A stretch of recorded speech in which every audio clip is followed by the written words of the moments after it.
Today I got done playing at the Shoot for a Cure cancer benefit for Rick CYCLOPS.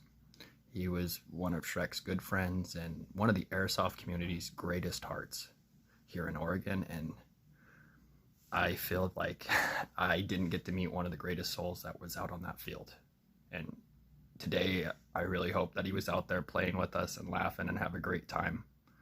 I have 3 stories from some of Rick's close loved ones that, you know, I never met the man, but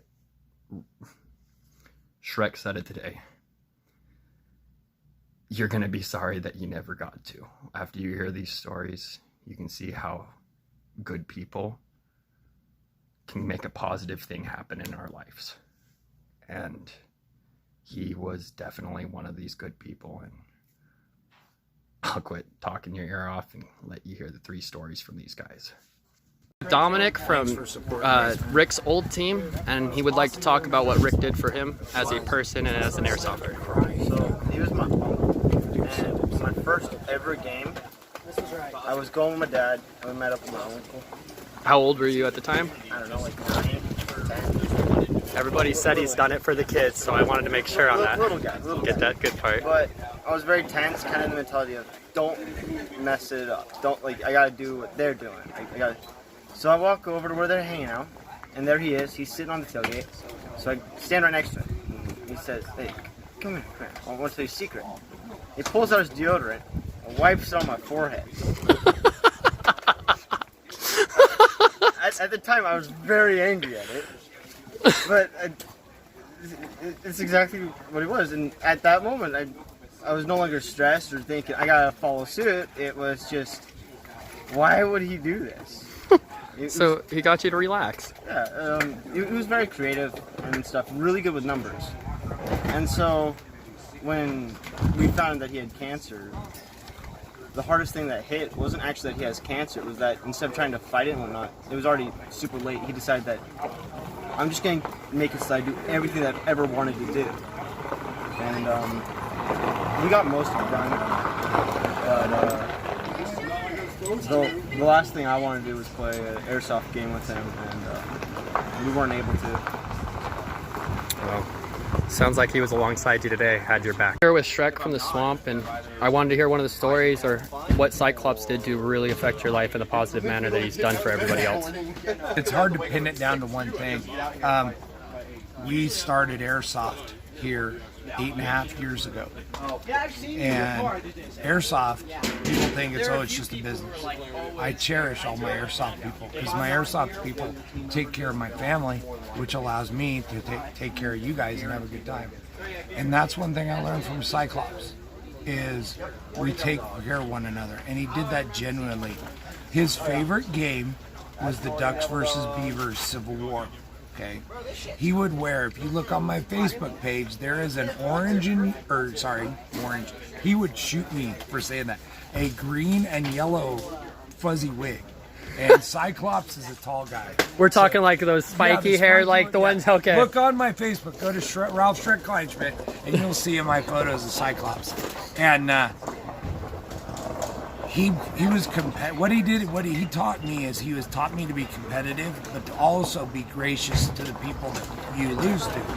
And he was a super nice guy, and he would always come up and get grenades. So I could tell by the 2 extra I think you threw over for him. He would always do that, right? So CYCLOPS, and then he would bring lots of kids, like Dave's friends, all these young kids, and outfit them with extra gear and take her. But the Ducks versus Beavers, he would play the Ducks fight song. He would be like, "Go Ducks, go Ducks!" And he was just fanatical about it. And the first year we did it, I was so glad that CYCLOPS won that event. He won it. Ducks versus Beavers. So making Airsoft competitive is really difficult. You know, there's just the nature of the sport. It's difficult to be competitive and to know win, lose, draw, all that stuff. It's tough, right? So he just had fun. That's what it was. But he had so many people that supported him, and he was a communicator. He's like, "All right, boys, we're going to do this," and he would talk to people, not bark orders, but he would inspire his teammates to do better for people by how he treated people. And that's when I keep going back to how he treated people. And how he treated people, if I can be remembered this much like that, I've done some pretty good life.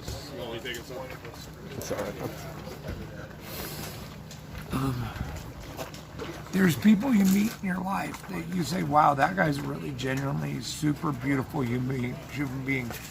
And that's what I don't understand about cancer.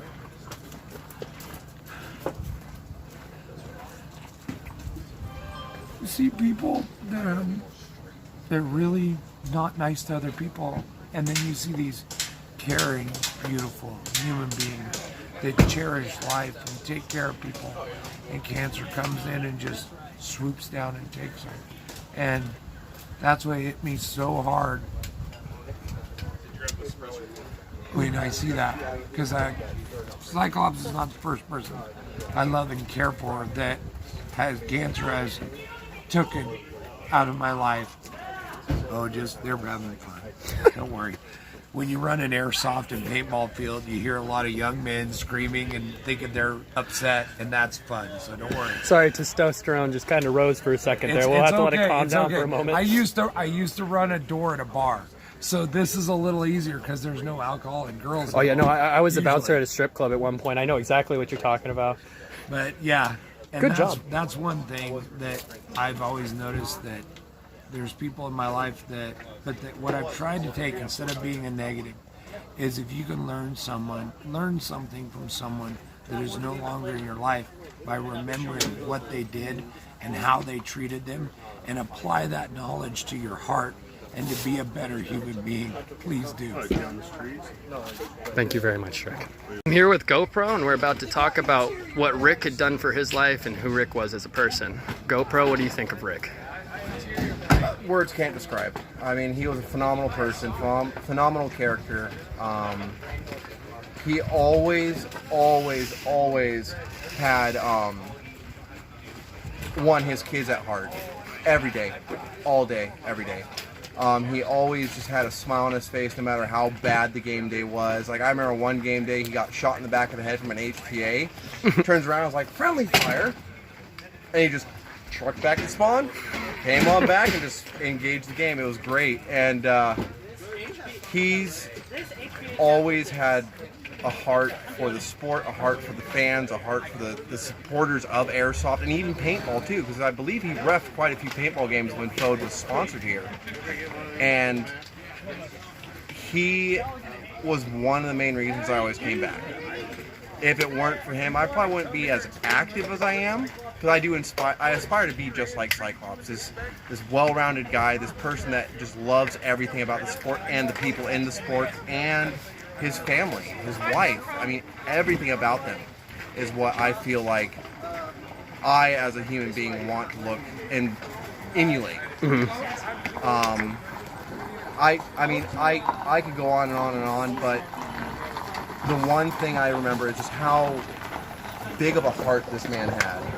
So what you're telling me is this man had his angel wings long before all this happened. Oh, he was born with them. That's good to hear. He was born with his angel wings. I don't think there's a mean bone in that guy's body. He could have had the worst day ever and turned around and been like, look at the positives.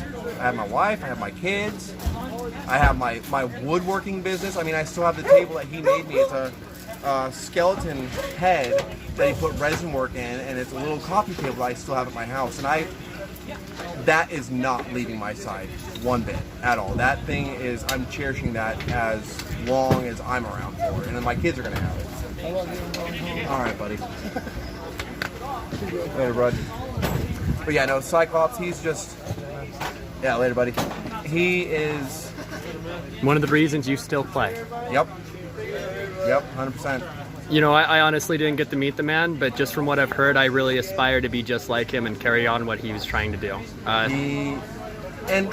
He gave to those kids, the new kids that we call them, the newbies, right? Mm-hmm. He's like, you want a gun? Here, have it. Hand him like a Timpin or something like that. Just something say, incredible. And just like, that's like a $400 gun you just gave to a 10, 15-year-old kid. You, my friend, are the epitome of like Mother Teresa in a male form. He had the biggest heart for the sport, biggest heart for the kids, the new kids. The kids that have never touched a gun in their life, like an airsoft gun, mind you, they've never fired an airsoft gun, never had the knowledge, and he would get down there and he'd be like, all right, what do you see that guy right there? Shoot him like that. And then he just whack it back, and the guy's like, whoa, out of nowhere. And the kid's like, okay, I can do that. And I've seen him coach these kids and just teach them the sport and to love the sport. He realizes that there's a future of this sport, and the only way we can carry this on, and we're the kids. And the fact that he put it right back to him is an amazing thing. He always gave back to the community. Whether it be Airsoft, Lebanon, Albany, Corvallis, wherever he was at the time, he would always give back no matter what. And that's what sets me to just aspire and just want to be like Cyclops, want to be like Rick Burnett. And he was and still is, in my eyes, a great man. Yeah, he's gone, but not forgotten. And that's what we all need to think. We all need to just count our stars that we know him. And if you didn't, well, you wish you would have. Just like that's been said all day long. If you didn't know him, you wish you would have.